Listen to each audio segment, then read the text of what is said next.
The Secrets of Star Wars is brought to you by the StarQuest Production Network and is made possible by our many generous patrons. If you'd like to support the podcast, please visit sqpn.com/give. Hi, this is Vanessa Marshall. I play Hera Syndulla on Star Wars Rebels, and you're listening to the Secrets of Star Wars podcast. May the Force be with you always. You're listening to The Secrets of Star Wars, Episode 70.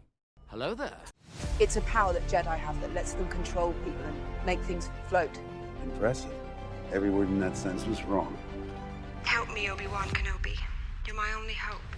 This station is now the ultimate power in the universe. I find your lack of faith disturbing. It's against my programming to impersonate a deity. That's not how the Force works. Force is with me, and I am with the Force, and I fear nothing. Remember, the Force will be with you, always. Hey everyone, I'm Angela Sealana, and you're listening to The Secrets of Star Wars, where we talk about everything connected to that galaxy far, far away, including the deeper meanings and themes. Before we get deep into what I know will be a very interesting discussion, take a second, do a Jedi deed by sharing the podcast on Twitter and Facebook. And if you haven't already, one of the most helpful things that you can do to spread the word about the show is actually to leave us a review. So it helps us to know what you think about the show, and it helps the show to get seen by more people who would be interested in listening. So the more the merrier, right? Well, today we are continuing our series of character-devoted episodes, and we'll be taking a deeper look at, dare I say, the most Irish character in the galaxy, Master Qui-Gon Jinn. Joining me today is Mike Creavey. Hello, Mike. Hey, Angela. Hey, how's it going? It's going good. I've got my Irish flag here. I'm waving it. So I was going to say, does does Qui-Gon say, was it Cade Mille Falcha or whatever, the 1,000 years of blessing or whatever? Yeah. I've heard it pronounced 20 ways. It's a good time of year to be talking about Qui-Gon Jinn, I think, personally. Irish American Heritage Month. I am partially Irish. Been doing a lot of Same here. Irish genealogy this month, so okay. It's been fun. And of course, we might have another panelist pop in. Who knows? We'll see how this goes. It's a crazy show tonight, but we are certainly looking forward to when our gallant host, Father Andrew Kinstetter, aka Father Fett, will return. So may the Force be with you, Father. Yep. And I know he's listening to this one because personally, who can resist a discussion of the important and yet mysterious Qui-Gon Jinn? So let's start off with a little refresher from the Star Wars databank entry about him, shall we? All right, so that says, a venerable, if maverick, Jedi Master, Qui-Gon Jinn was a student of the living Force. Qui-Gon lived for the moment, espousing a philosophy of feel, don't think, use your instincts. On Tatooine, Qui-Gon discovered a young slave boy named Anakin Skywalker who was strong in the Force. Sensing the boy's potential, Qui-Gon liberated Anakin from slavery. The Jedi Master presented Anakin to the Jedi Council, but they deemed the boy too old to begin training and dangerously full of fear and anger. They refused to allow Qui-Gon to train Anakin, but rescinded their decision to fulfill Qui-Gon's dying wish. And of course, his death coming at the hands of Darth Maul, who was bested by Qui-Gon's former apprentice, Obi-Wan Kenobi, right? So obviously, the Jedi Council had some mixed feelings and thoughts about Qui-Gon. So I'm curious, Mike, to know what your sort of general opinion of Qui-Gon Jinn is. I've always really loved the character.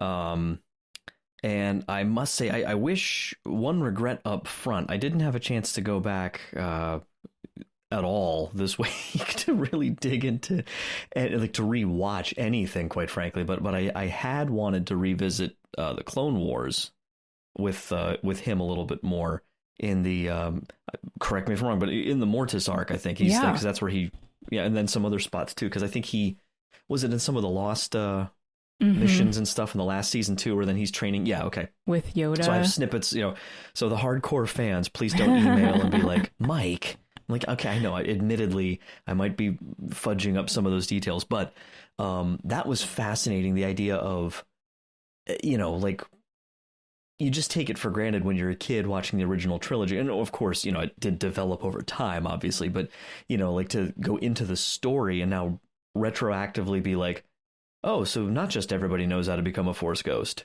Right. Like there was some training in that. That's kind of cool. And that they tied him to that, which was pretty neat.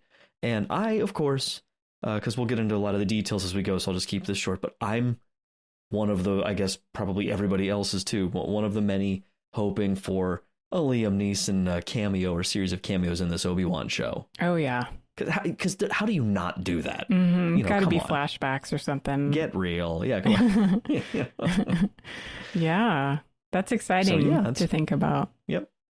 Yeah, so, I mean, for me personally, Qui-Gon, obviously I love him because he's Irish, but also, well, as Irish as you can be in Star Wars, right?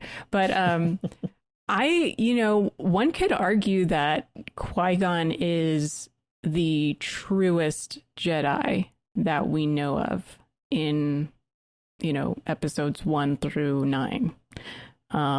Definitely, I would say the most underrated Jedi by Star Wars fans, as far as, major characters go. And I really am excited to get deep into that. But I want to look at, first of all, what makes him a good hero. So I guess, one thing for me that when, just to refresh everybody's memory, if you haven't watched The Phantom Menace in a while, we open up with this Trade Federation, well, there's supposed to be some talks, right, that are happening between the Republic and the Trade Federation, and Obi-Wan and Qui-Gon are on the ship with the Trade Federation guys. They're getting ready to do their thing as representatives. And we get this introduction to Qui-Gon right away, that we get Obi-Wan saying, I have a bad feeling about this, which ties into the whole saga, right? I didn't wait long in episode 1 to reintroduce that one. Yeah. And then Qui-Gon says, oh, I don't sense anything.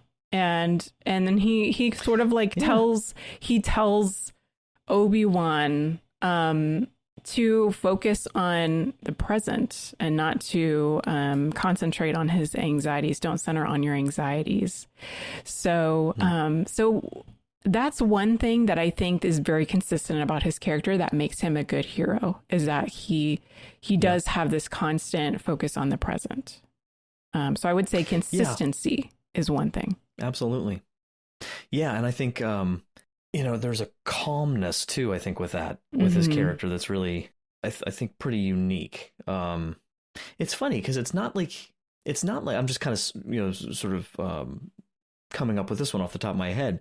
It's not like he always knows what to do, because quite frankly, I mean, there's plenty of moments on Tatooine, when obviously the famous, he goes to Watto and just assumes he can use the Jedi mind trick. Yeah. And, he's like, oh, okay. And you can see his frustration a little bit. Yeah. And so much of it's Liam Neeson's acting, which is just so tremendous. But the way he just kind of he's sort of internalizing all of it, and how crappy this situation is, it's just going from bad to worse. Yeah. And he's just there. And I just love that little kind of a little sort of smirk, not a smirk, but it's like a polite grin and nod. But he's not happy. Yeah. He's just and that this is a guy who has access to phenomenal, as Genie would say in Aladdin, phenomenal cosmic powers. But he's not, there's a line, the utilization of the dark side is not really, on the table for him. And that's something they explore a little bit in some of the books too, which I can mention as we go forward a little bit. Yeah. With the way they retroactively again kind of fill in his backstory and his connection with Dooku and everything. And so this is kind of cool too, because in my mind it's you have to try to imagine, like, we don't know anything, like, they don't even mention Dooku at all in episode 1. I don't think. Yeah, right. I don't think so. But the timeline, I think that they've set up canonically, and it lines up with some of the books. He's gone at this point, but he's not, you know, they don't know that he's a Sith Lord. Obviously, that's a later discovery. But they do explore some of those, like the underpinnings. Like they have a scene where Qui-Gon, I can't remember if it's a flashback in Master and Apprentice or in the book Dooku Jedi Lost. Those two are both really good, especially the audiobooks. I recommend those. If only because the actor they have doing the voiceovers does a pretty good young Liam Neeson impression. So it's like, but there's one scene where Dooku, like they're going after some bad guy. Dooku's been on this path, and it's probably the Dooku book because he's kind of the focus. But he has like one of those moments of like kind of letting it go a little bit, you know, like, and he's kind of enjoying a little bit of some sort of forced torture, you know, of some kind. I don't remember if it was lightning yet or not. It was forced lightning, I think. Yeah. Was it lightning? Okay, yeah. And Qui-Gon's like, you know, like, Master, like. So they explore those in the books, and you kind of get the impression it connects to the movies very believably. I think that, you know, he's seen in a very close way having this father figure who, you know, at least has become disenchanted and left, and he doesn't know the extent of it yet, just how dark it is. But that kind of, you know, his own inner turmoil. And I think we've even seen, you know, I mean, even for us Christians, like we've seen, you know, even church leaders and stuff, you know, when there's a scandal or something, or, you know, you have that battle of like, how could that happen to them? Or if it was someone that you knew, you know, like, well, like how, like, am I really any different? Like how, you know, and that turmoil of really being forced to like make your choice, you know, and to recognize it. So, you know, not to go too far down that rabbit hole, but I think there's a lot of that tied in with his calmness, which is what I said at the beginning of this. It's a calmness that may not have been in the intention to be that deep when they made episode 1, but there's like this self-control that I think he really, it's a self-control that could have not been controlled, that he's really fought to be able to be who he is. And so I think that there's, for me, a lot of that. And like a real hero is not someone who's never been tempted. You know, it's someone who's been tempted or maybe continuing to be tempted, but who is, you know, responding to grace, responding to that, you know, the good, you know, the good training you've had, that kind of stuff. So I think there's a lot of that in his character as well. Let's just say some of his companions could learn from. Yeah. You said so much in that. Sorry. Like my brain is just but my brain is like firing off like all these different things. Because I'm, of course, thinking of something I know you're going to bring up a little later about a certain connection to another certain character that makes you wonder, like, what if, you know, if things had been different. Yes. But so to start off, it's so funny that you mentioned genie, because did you know that Jinn comes from, that's like the Arabic word for genie? Oh, yeah. I hadn't even thought of that connection. Yeah. I wonder if... So Qui-Gon the genie. Yeah. But I was looking... If he had a blue lightsaber, we would have been full circle. But I was looking up the name Qui-Gon Jinn because I was like, what does that even mean? And so apparently it comes from a Chinese word for a system of coordinated body movement, breathing, meditation that's used for like health, spirituality, martial arts, that's supposed to allow access to higher realms of awareness and balance of energy, like Tai Chi, kind of. Right. And so that's the Qui-Gon part. And then the Jinn part supposedly comes from the Arabic word jinn, meaning genie or like a type of spirit. And so some people kind of translate his name to mean guardian spirit of the living force. But actually, when I was looking up more about the Arabic, so jinn, the root word is jinnah, and I hope any of y'all who speak Arabic could maybe pronounce. We need Andrew. Correct my pronunciation. Like, as soon as Andrew's here, if he can make it. Come here now, genie. This is rubbing my Irish flag. No, but it means hidden. So, and I think I think Qui-Gon has this like hidden strength, this like inner, he's like this strong pillar in episode 1, in my mind, at least.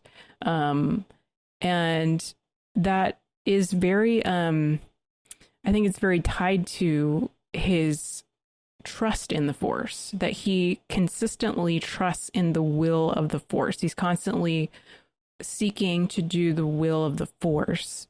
And so to me, like, you know, you look up what makes a strong movie character or book character or whatever, and a strong character supposedly really goes for it. Like they're really like obsessive about something almost, but they're all the way. And I think Qui-Gon really goes all the way for this idea of the living Force, right? I mean, we get the midichlorians, we get the, you know, all of that stuff we get from Qui-Gon, right? I mean, he's the first person who says the dreaded word. No. I don't get as upset about them as some people, but it is a little like, what? No. Yeah, he was. Yeah. Yeah. So and he goes all in on them. He goes all in. So I think he does, yeah. He, you know, and also, you know, talking about Anakin, like he really believes in Anakin, that Anakin is the chosen one. And even to his like dying breath, you know, he's like, Anakin, chosen one, you got to train him. So, you know, I think that makes him a good character because of just the consistency, the strength, the inner strength that he has, this, you know, believing in Anakin, who ultimately is the center of the saga. But in my mind, at the same time, we don't really have enough time in episode 1 to develop enough, I would say, empathy for Qui-Gon as a person. And I don't know if you agree with that. I mean, rumor has it Liam Neeson, at least I'd heard a few times, I'm sure other people would have heard this too, however he heard of the role was just like a role in Star Wars, you know, Star Wars coming back, yes. And like he hadn't even read the script. Yeah. So I don't know. I mean, I'm not saying like, you know, I don't know that he wouldn't have done the movie or anything, like I'm not saying that, but you know, there is this like he, you know, the man himself, like he wanted to be part of Star Wars, you know, so that's one of those first waves I think you get of fandom, which you didn't have like when the originals came out. You know, they weren't fans of Star Wars, they were actors, you know, and you know, Mark Hamill has famously mentioned about like how much a lot of them were laughing on set because like, you know, you're standing there, everyone's running around getting set for the next shot, and like he's like, I look to my left and like there's this veteran actor, you know, surround like Guinness next to me, and on the other side of me is like a, you know, 7.5 foot tall dog. You know, in like a fluffy costume. It's like he was like, it was ridiculous. You Absurd, know, it was like, yeah. You know, when it started out, but now you have this like wave. You know, of course, like Ewan McGregor, you know, having been a kid, you know, seeing it. And I guess, you know, Liam Neeson would have been probably in his teens, I guess, when the first ones came out. So just that, like the passion, you know, and the taking serious of the responsibility or whatever you want to call it, like to be in Star Wars. And so I think, you know, I remember I was in high school when episode 1 came out, and I had seen Liam Neeson in a few things. He was already pretty famous at that point, you know, but I think just him in it was good. Like, you know, it was a good fit. You know, he seemed like to have a character, you know, to have that weight. So I guess like you go in liking him already. And, you know, you're of course sad when he dies. That's true. But I think you're right. Point. I think there's not a whole lot of like my connection to the character, you know, the character of Qui-Gon, not Liam Neeson in Star Wars. I think probably, you know, over the years of watching it multiple times, but then really, you know, Clone Wars helped amp that up a little bit. And then these books I mentioned, which again, what was it? It was Master and Apprentice was Claudia Gray, right? Yeah. Okay. So, and that was just a few years old. That was 2019. And then Dooku Jedi Lost. Is it Cavan or Cavan? I'm not sure how it's pronounced. Scott. That's also 2019. So like these two novels that came out that I listened to on audiobooks, you know, just this past year, but they were only a year old. So I feel like I've just recently kind of been like, wow, this character's really growing on me even more all these years later. Well, that's a great segue to get right into the character development of Qui-Gon. And I think, you know, in a way, George set up Qui-Gon for someone starting the Star Wars saga from the start to be like the ideal Jedi. And I have this quote from George that he says, "I wanted to convey the idea that Jedi are all very powerful, but they're also vulnerable, which is why I wanted to kill Qui-Gon. That is to say, hey, these guys aren't Superman. These guys are people who are vulnerable, just like every other person." So, talking about that, the character development of Qui-Gon, we've kind of touched on it already, but there isn't that much development that happens like in the first movie, I would say. He certainly, goes through a certain arc of story, but I don't know if there's too much character development that actually takes place during The Phantom Menace. But to kind of set up the conversation, I do want to also go back to a Dave Filoni quote. And then I think this is where we can kind of like really sink our teeth in, that you said I was going to bring up. And so here it is. It's from Disney Gallery, Star Wars: The Mandalorian. And Dave said, "What's at stake during the Duel of the Fates lightsaber battle? What's at stake is how Anakin is going to turn out, because Qui-Gon is different from the rest of the Jedi. You get that in the movie. Qui-Gon is fighting because he knows he's the father that Anakin needs. Qui-Gon hasn't given up on the fact that Jedi are supposed to actually care and love, and that that's not a bad thing. The rest of the Jedi are so detached and they become so political that they've really lost their way. Qui-Gon is ahead of them all, and that's why he's not part of the council. So he's fighting for Anakin, and that's why it's the duel of the fates. It's the fate of this child. Qui-Gon knew what it meant to take this kid away from his mother when he had an attachment." And then he goes into how Obiwan is his brother and not the father figure to Anakin and so forth. So what's your take on, Mike, how the character of Qui-Gon kind of unfolds, develops, but then also just how like his role in Star Wars, kind of like what Dave was talking about? Well, it's funny because the word that came to mind, and I was just doing a quick Merriam-Webster search here just to really get to the bottom of it, but is the word serious. Mm-hmm. He's a serious man, like just in general, like his personality. And I did not realize that the word apparently has a connection in Latin to the sense of weighty, and so, which makes sense, right? Solemnness, not a dismal kind of, he's not like a, like some party pooper, but he's not joking around. Like he's personable. He's friendly, I would say. Very respectful. He's the absolute gentleman, when he's at the Skywalker residence and everything.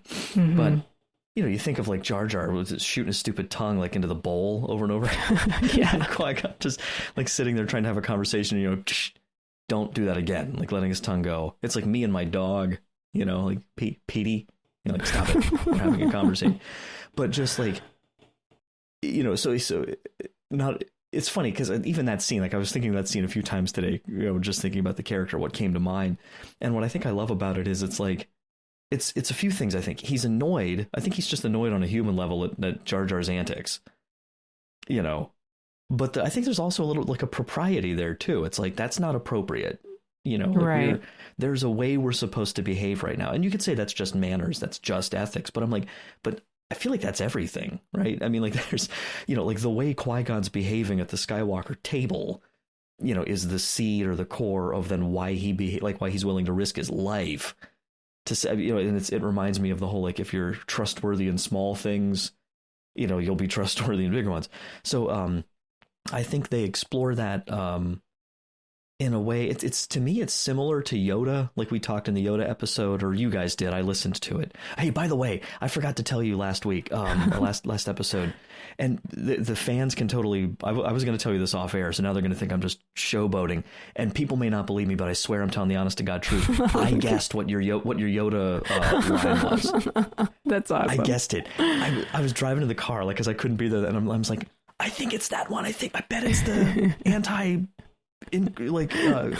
anti-body kind of like material. Like, yes, you would, Mike. You would. Crude matter. I'm like, no, but what you guys were talking about with Yoda, carrying with him in many ways so much like this air of not perfection, but just like you said, or like the description of him as venerable. I thought right away the connection to Yoda, and I really do think there is a lot of obviously purposeful similarities in some sense, or there's a kindred spirit, I think, between Yoda and Qui-Gon. Oh yeah, and you get that in some of the books too, where they explore more of his, the troubles with the council, and they actually offer him a position on the council by the end of the one book, and he refuses it. But Yoda, Yoda kind of gets it in a sense, like you kind of see Yoda's tied into all of that, like you guys talked about as well. But Yoda, and then you see that play out in the Clone Wars. Yoda's open, I think, in a lot of good ways too. And you see the two of them, I think, share enough in common with that appreciation for the bigger picture, and the living force, and not letting ourselves get distracted by this deception of the enemy, that kind of thing. I'm rambling, but that's, I think, I think that sort of serious, earnest, just who they are at their core, and then walking that walk in everything, being consistent, like you said, earlier. So yeah, I think that's all there too. Yeah. And, part of that, again, going back to what makes him a good character is his trust in the will of the Force, that he is constantly seeking. I think he, when we talk about trusting in the Force, it in a way, relates to like trusting in God's will for a Christian, right? Like it gives you a certain sense of reassurance, of confidence, of calm, all those things. But then at the same time, what's funny is when we talk about character development is that you see as he is betting with Watto for Anakin's release as a slave, that he cheats. Qui-Gon cheats in the dice toss, that he uses the Force to turn it to blue so that it'll be Anakin that he gets and not Anakin's mom, right? So that's so interesting. I like those little things that George did so that we do see, like, yeah, he's not perfect, right? Like he's right. A great Jedi. He's an honorable person. He is a gentleman, like you said, but then at the same time, like he's also not like a god, or a demigod or something. Right. Well, and even like with Padme too, because he doesn't know who she is yet. And he's just like kind of like what the Queen doesn't know. That's not a quote, but he's basically like what the Queen doesn't know won't hurt her kind of thing. And she's like, I don't approve, and he's just like, so you're not the Queen. And it's like, ooh, whoa. She says like, something like, don't, you assume too much, I think she says to him. You're right. Yeah. Yeah. Yeah, that's right. So, exactly. So I think, it's good that George did that. And then, going back to the beginning that I was talking about, the beginning of the movie where Qui-Gon says, I don't sense anything, where Obi-Wan's like, I have a bad feeling about this.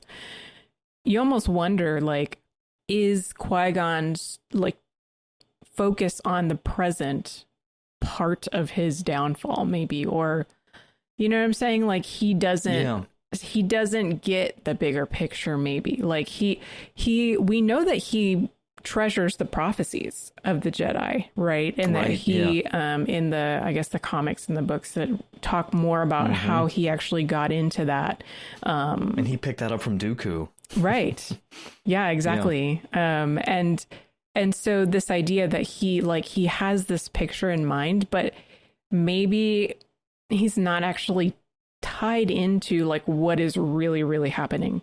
I guess like in Christian Catholic, like lingo, we would say maybe like reading the signs of the times, like in a way. It's sort of like he's so focused on like, no, like let's just be here now, like and it's interesting because Obi-Wan even says like, well, Master Yoda said I should be mindful of the future, and Qui-Gon's like, well, not at the expense of the moment, be mindful of the living Force. So I don't know. I wonder if George wrote that in as one of the first things that we hear in episode 1, because like that whole, I have a bad feeling about this, like it's familiar, but then at the same time, he's bringing in these new ideas, and he's setting up this almost drama, this opera where some of the characters have a sense of the danger, right? That word is used a lot for Anakin,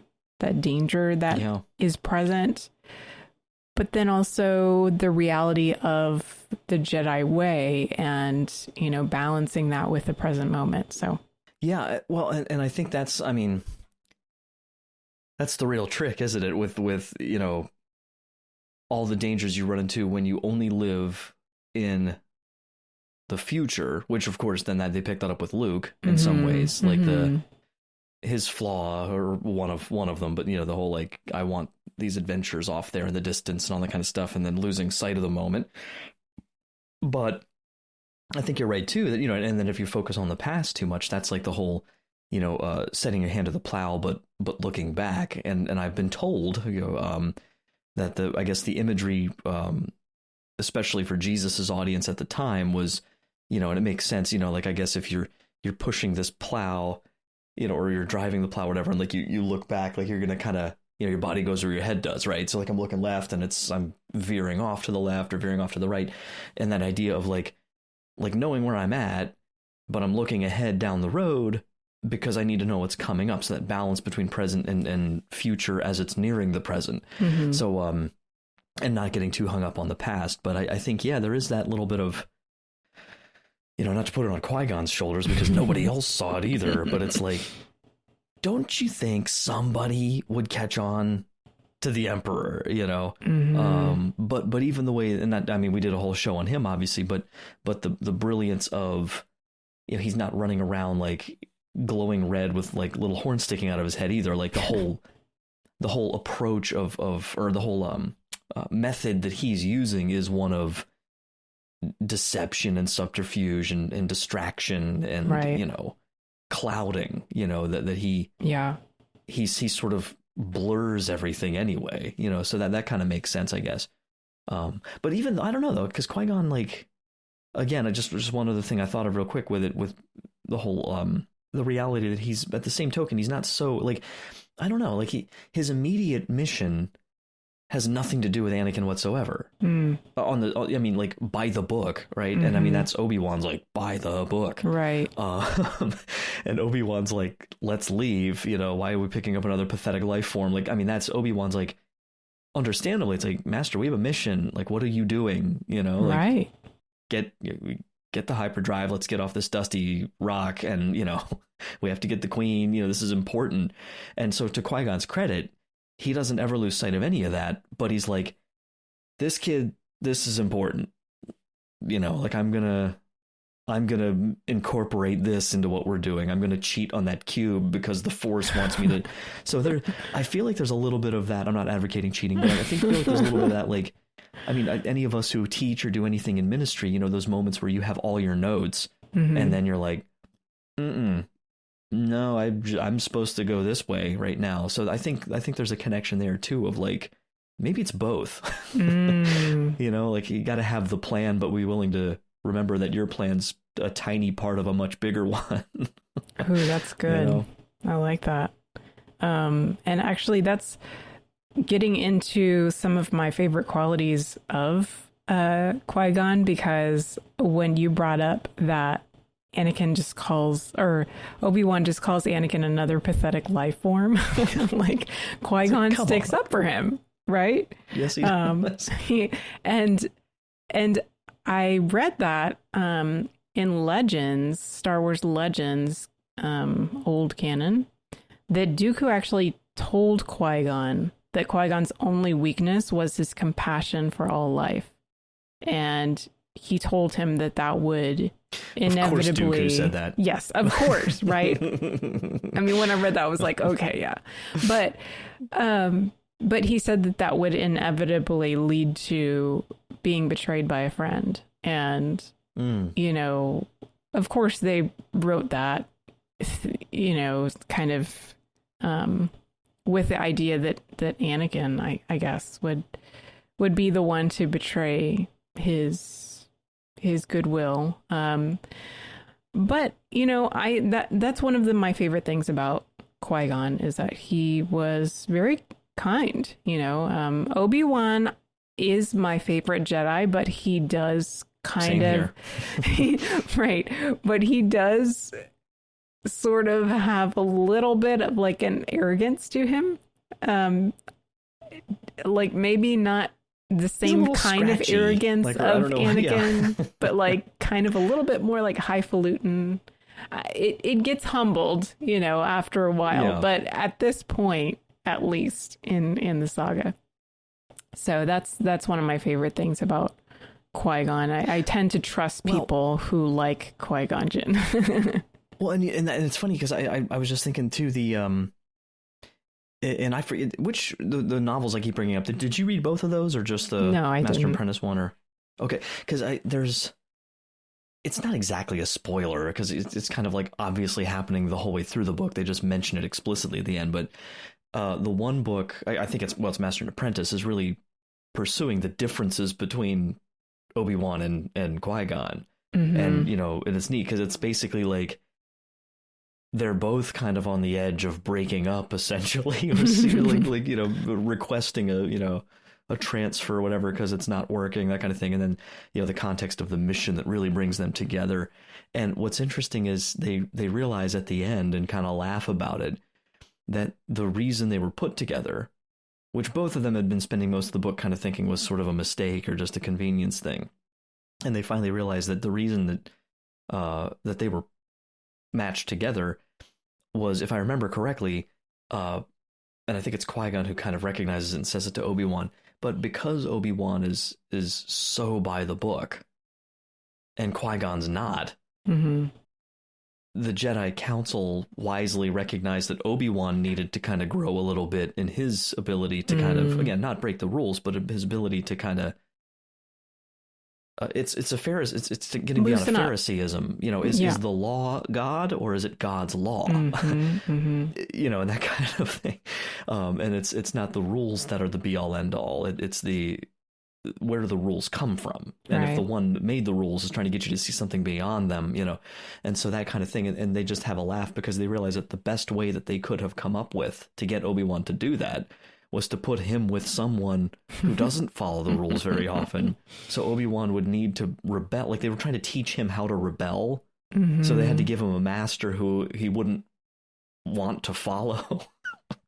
Because so it's very like deliberate, like, you know, getting him that way. So that's a cool thing too, is seeing like and obviously the overlap here. Like you can't talk about Qui-Gon without talking about Obi-Wan, and you know, so yeah, that's a fun piece of that too.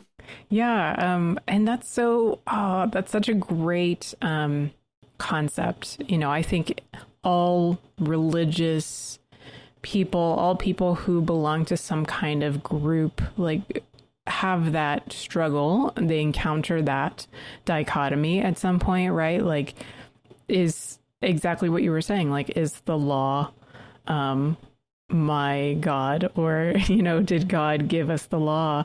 And Qui-Gon sure is a great character to look to when you think about that concept. I think, you know, he definitely, you know, he does bend the rules, or maybe just kind of try to skirt around them sometimes.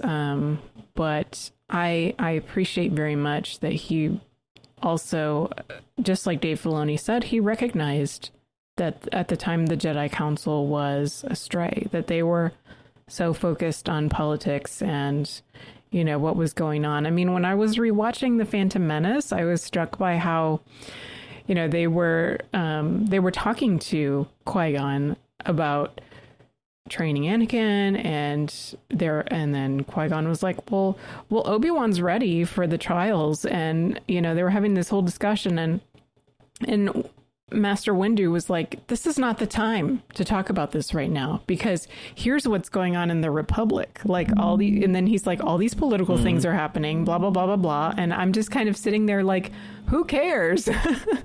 Why does that matter to the Jedi Council in terms of like who goes on to the trials and who gets a new Padawan? Like, it shouldn't matter. Sounds like a management issue. Yeah.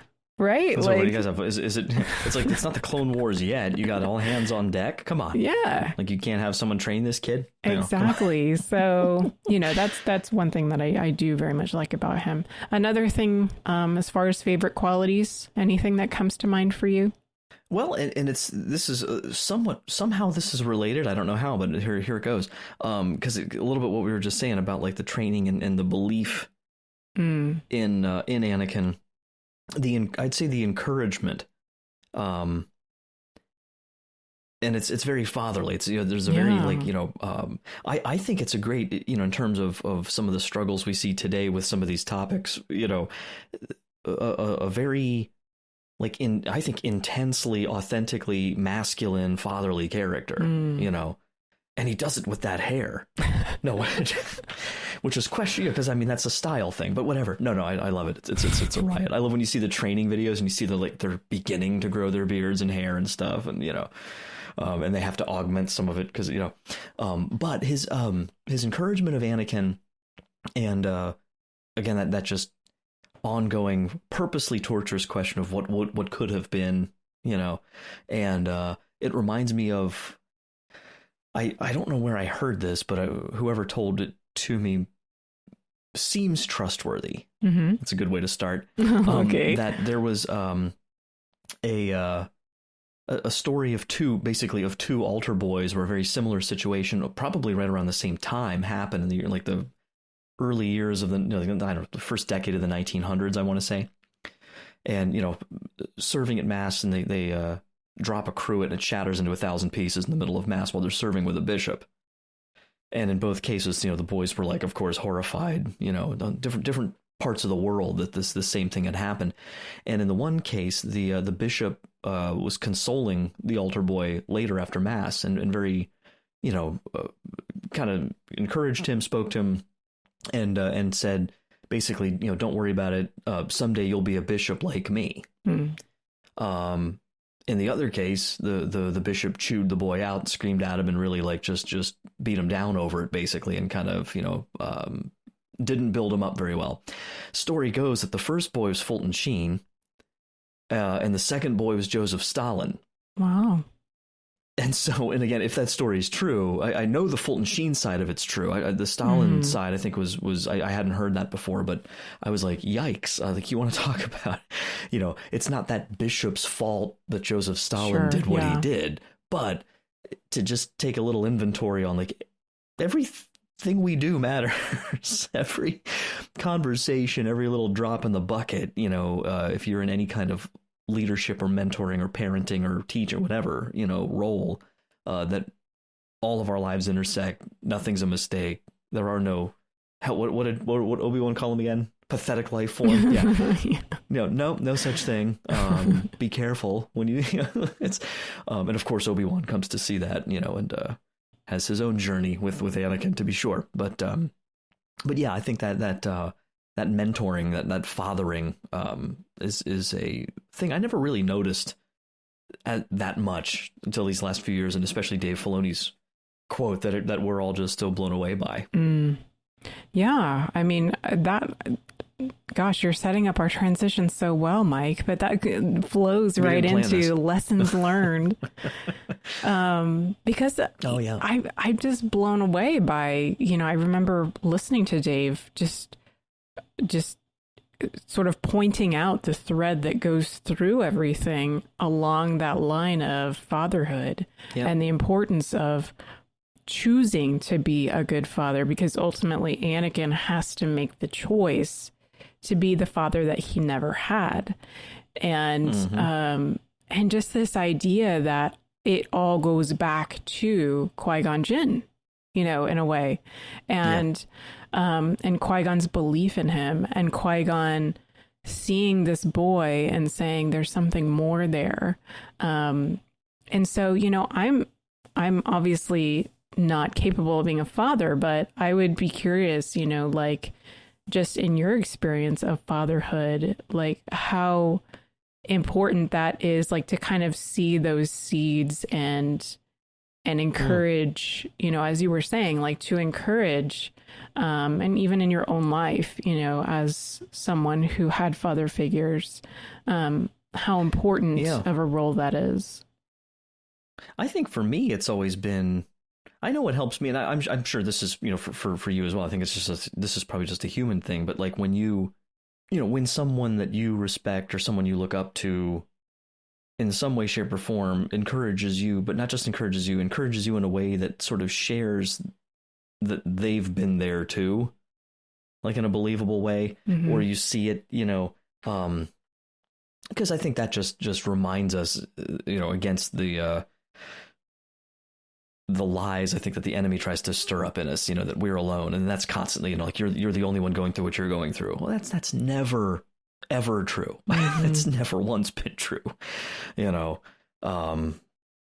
Maybe in the Garden of Eden, but they were both going through it at the same time, you know, right. Adam and Eve.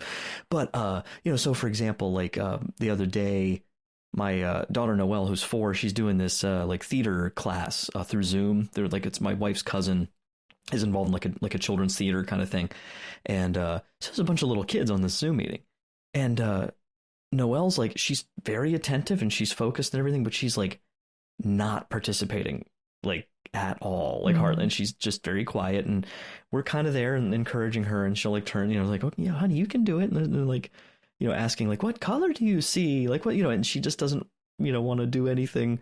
And what's funny is like watching it, because it's like I'm thinking to myself, I know her, you know, and it's like I know like she can sing, you know, and I'm probably being like a you know, over the top dad, but in all facts, you know, it's like, yeah, she can sing. I'm not saying, oh, she can sing better than any of those kids. Well, I don't know that, but you know, but she's, you know, beautiful singing voice, incredible musical acumen, like I've never seen. I mean, her musical intelligence and her memory and her creativity and all this stuff. And I'm just watching her, and my heart's kind of just a little, you know, like, I wonder what, you know, I'm trying to figure out, like, I know she's shy, but like, what do you do? And so I didn't push or anything. I just encouraged her a little bit. And, you know, like even at one point they're like, well, what sound does a puppy make? And she's like, you know, just kind of like pops her lips and, you know, it's just a goofy little, and I'm like, well, you know, and of course they're great. You know, the teacher, you know, she's seen this a million times and she's like, good. You know, it's like, but then afterwards, you know, I'm just talking to her and it was just so sweet. And she's so honest. She's like, oh, I'm just a little shy, you know? And I said, oh, honey. And I called her over, really tried to make sure that, you know, we were eye to eye and like, you know, we're not just like doing something else. Like, and I really kind of got focused with her. And I just told her, I was like, oh, honey, I said, you don't have to feel bad about that, you know? And I was like, I'm shy too sometimes. And she's like, I just don't know any of them. I was like, well, you know them better than you did last week, right? You know, she's like, yeah. And so this is, you know, the thing is like, I wish Thomas were here because he knows so much more about this than I do, you know, what, four times as much of it as I do. But that like so much of it's like, I'm kind of making it up on the spot, you know, or I'm just kind of like reacting sometimes. But at that moment, like I'm when I'm at my best, like I'm fully present, I'm like engaged in this, I'm like, but I'm not trying to like play to those fears that can crop up, which do, of like, oh dear God, if I don't get this figured out, now she's doomed forever. You're like, no, like this, stop it. Like just, she's 4, like worry about when she's 14, like that's so that balance, I think, like with Qui-Gon, back to that of like, I'm sure as he's trying to, like, you know, he's potentially seeing, you know, paths or being tempted to see good, bad, all the stuff that could happen with Anakin, but he's there, he's present in the moment. He's trying to instruct and teach and guard and defend and all that where he's at. And he does a good job where he's at, and being killed wasn't part of the plan, you know. And it just that's another thing I want to ask Thomas is, what was, maybe this is too mean, I was going to ask Thomas if he's here tonight, what's the sword fighting mistake that Qui-Gon made? You know, it's like, yeah, what should he have done better from the fight standpoint? No. So yeah, that's, I'm kind of all over the place with that, but yeah, I think that's connecting back to earlier stuff we talked about, that balance of being present, encouraging, not being afraid to show a little bit of that vulnerability without, too much. Sort of depends, but. Right. Yeah. And that actually reminds me of when Obi-Wan is talking to Qui-Gon and he's like, the boy is dangerous. They all sense it. Why can't you? And Qui-Gon says, his future is uncertain. He is not dangerous. And those two lines, like, his future is uncertain, he is not dangerous, says so much to me. Like, any person that you encounter, like, their fate is not determined, predetermined. Yeah. They have the choices. Their future is uncertain, right? Like, to just look at somebody, especially a 10-year-old boy, I mean, come on, but to say, like, he's dangerous, I mean, that takes a lot of guts. the Jedi have a lot of guts Grogu, to say that. Like throwing stormtroopers all over his cell and, like, strangling Cara Dune and because she's arm wrestling. Like, I'm like, so, like, same kind of thing. It's like, well, no, it's just he's got power. We got to direct it in the right way. Same thing for Anakin. And it just, it's a good contrast, maybe, the two of them. Right. But, it's a very good father perspective, right? Because, I mean, you think about, I'm thinking right now about Father Greg Boyle, who has Homeboy Industries, where he takes, like, guys that have come out of prison and they've spent a lot of time in gangs and different, tough situations, and they don't have that father figure. And Father Greg Boyle says, hey, let's get you on a good path. And certainly, somebody has to be seeking that and wanting that for themselves. But to have that father figure who says, like, no, like, I'm not just going to write you off. Like, I'm going to see you as an individual who can have a future that is good, So I that's one thing that I pulled from Qui-Gon. And another thing is that I wanted to talk with you about in particular from, like, a theological, philosophical perspective, is that Qui-Gon says your focus determines your reality. Which is like a can of worms, right? Because it's not true in some obvious ways, right? Like you could be poor and, like, living in a horrible situation, or rich, and and if you're focused on if you're focused on something, like, no matter how much you focus on it, it's not going to happen, right? But there is a little bit of truth to it at the same time, right? Like, it may not determine what is the case, but your focus does determine sort of your perception of reality, right? What I immediately thought of was the I think what Woody Allen once called, I think he called death the big one, or the big something like that. That's, but like you're the eternal question, right? Because in that sense, it's like, if you take your whole life in a snapshot, what it's focused on does determine at least your experience of eternity. So that's the big picture thing. And I don't know if that might be there might be something there as far as, like, your focus. When does he say that again exactly? I forget where that.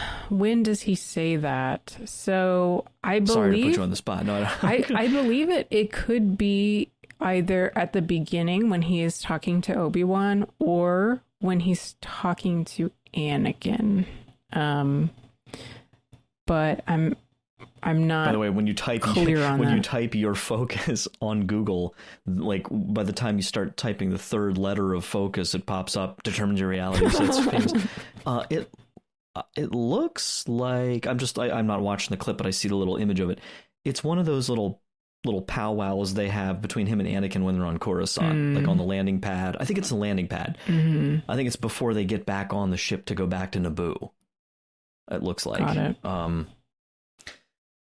So in that, maybe the context would help, because that's, of course, right.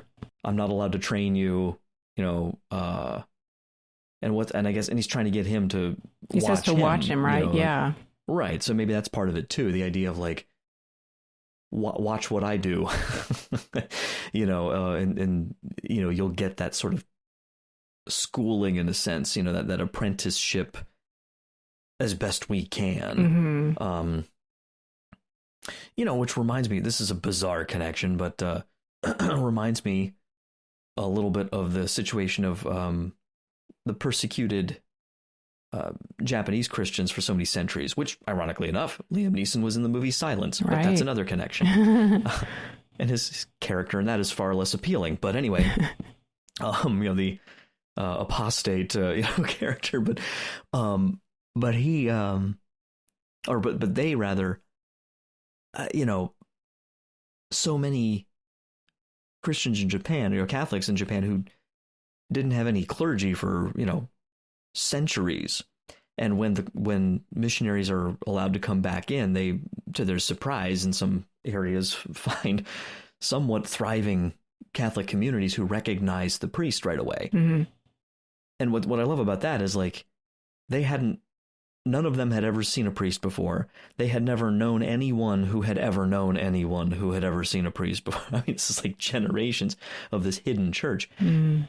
But the idea of focus, they did the best they could with what they had, and were able to preserve, like keeping an ember alive, when everything's trying to blow it out. And so I almost feel like that sense of I wouldn't necessarily say that what they're going through in Phantom Menace is quite on that level, but in their universe, you have this devastating situation where, everything's just been lost. Like I thought I had this path in front of me. I thought I was going to be this Jedi. We can't do that. What can you do? Well, watch me. I'm one. And we'll, show you how to do this and how to situate your life around these principles, that kind of thing. So yeah, maybe there's something to that, because to me it means that more than it means you can craft your reality to be whatever you want it to be, which unfortunately is what Anakin then ends up doing. Now that I think about it. Exactly. Darn it. See, this is what freaks me out as a teacher, because like I teach my students things, and then I like, what are they gonna do with it? Oh, Mr. Creavey taught me this. Like the other day, we started class off, and like, I'm getting all this stuff ready, and some kids just having a sidebar conversation. They're like, blah, blah, blah, blah, black market. Mr. Creavey, can you buy such and such on the black market? And my response was like, I'm getting like a stack of papers ready. I said, you can buy everything on the black market.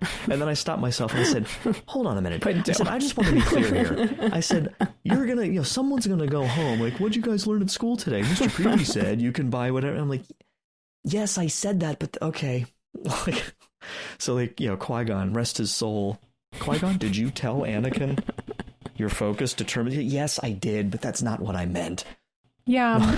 And I think, to kind of conclude with our favorite moments, it goes into what ultimately I think is Qui-Gon's purity of intention. That, he as doing at the very beginning of the Duel of the Fates, he actually has that moment where he and Darth Maul are separated by, I don't know what those red ray light wall things are that come down, right? But so Maul is on one side and he's ready to go, he's raring to go, and Qui-Gon kneels down to meditate. And I think that ultimately is my favorite Qui-Gon moment, because it reminds me to have purity of intention, to say like, why am I doing what I'm doing right now? Right. Ultimately, what is my focus?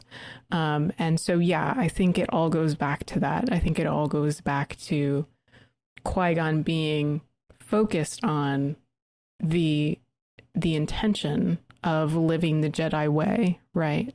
So that's my favorite moment from Qui-Gon. And so I'm curious if you have a favorite moment. I don't know if I do. I think, which is funny because I'm just laughing. I'm remembering now that I'm pretty sure when we first saw that movie, my mom was like singing the praises, like as a mother to us. See, he's not fighting mad. you know, like the sort of a recognition of like her pointing out the contrast too. Like, that's good. See, he's calm. It was like, yes, Mom. Okay. Like, I wasn't going to be like the devil dude anyway, you know. That's not the goal. No, but I don't really know if it's a single moment, but I really love just the relationship between him and Obi-Wan, and, you know, knowing where Obi-Wan ends up and all the problems that he's going to face, the mistakes he's going to make. But then, you know, to fast forward to Obi-Wan in his twilight years as we see him in A New Hope, viewed through the lens of, you know, the sort of matured, fulfilled student of Qui-Gon, you know, in a sense. And I don't know why that's occurring to me, like, to kind of look at it that way, but to see like that Obi-Wan really becomes, you know, who Qui-Gon would have wanted him, I think, to become. There's something special about that for whatever reason that's coming to me right now. I think he even tells him, like, you're a wiser man than I am. Well, there was something about that was coming back to me. I couldn't remember the exact line, but he's not being modest. You know, I think he really believes that. Yeah. Or sees that potential. And, you know, again, they're very different, and Obi-Wan does plenty of non-wise things. But he's, I assume we're doing an Obi-Wan show, or, well, we said we're going to probably wait till the show comes out. Yeah. I have to wait that long. We could find a way around it, maybe. But yeah, that's probably all I'd say on that. Yeah. Well, to kind of close it out, I have this quote from Master and Apprentice that I really, really thought was so relevant to what we do here on the podcast, and so I wanted to share it. And this is from Qui-Gon in Master and Apprentice, and he says, "It matters which side we choose, even if there will never be more light than darkness. Even if there can be no more joy in the galaxy than there is pain, for every action we undertake, for every word we speak, for every life we touch, it matters. I don't turn toward light because it means someday I'll win some kind of cosmic game. I turn toward it because it is the light." So, yeah, that's Qui-Gon for you. That's awesome. Any last observations or insights you want to share?